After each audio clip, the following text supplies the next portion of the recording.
Col scindé, broderie raffinée, pièce en soie qui dessine une silhouette féminine.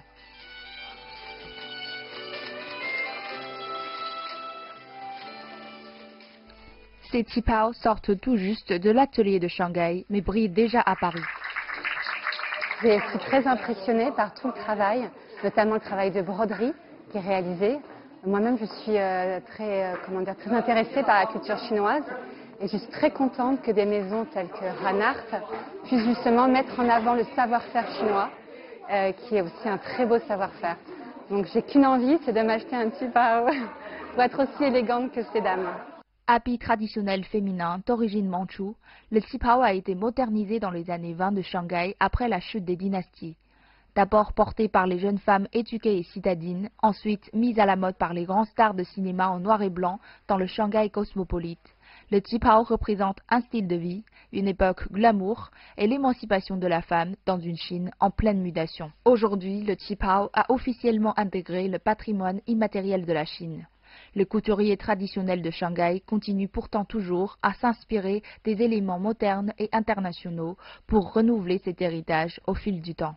Par exemple, sur cette robe qipao, les broderies de papillons et de phénix sont des symboles de féminité dans la culture traditionnelle. Mais on a aussi intégré des éléments très modernes et à la mode sur la scène internationale, tels que l'utilisation de drapages et des différentes textures. Cette partie de la robe est en mousseline de soie très légère. Ainsi, elle est en mouvement constant avec le mannequin et brise le côté statique de la pièce. En Occident, le qipao a été surtout popularisé par le film de Wong Kar-wai In the Mood for Love, dans lequel l'actrice Ma Ki-cheon porte une vingtaine de qipao différentes. Ces robes, à la fois retenues et sensuelles, nourrissent un imaginaire extrêmement riche de vieux Shanghai et de la beauté chinoise.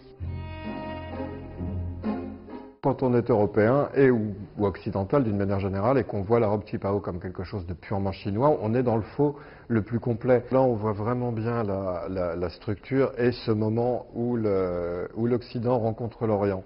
C'est-à-dire avec tous ces détails de coupe et de construction du vêtement, en fait, ces pinces, qui sont typiques de ce qu'on fait en Europe, en fait, depuis le 19e siècle, même avant. Vous voyez par exemple ces pinces de poitrine qu'on ne trouve pas dans la tradition du vêtement chinois. Mais là, tout d'un coup, dans cette volonté de modernité et d'émancipation de la femme chinoise, on va mettre sa silhouette en valeur, on va mettre ses formes et tout ce côté, cette silhouette très très féminine, en valeur en la suggérant sans trop la montrer.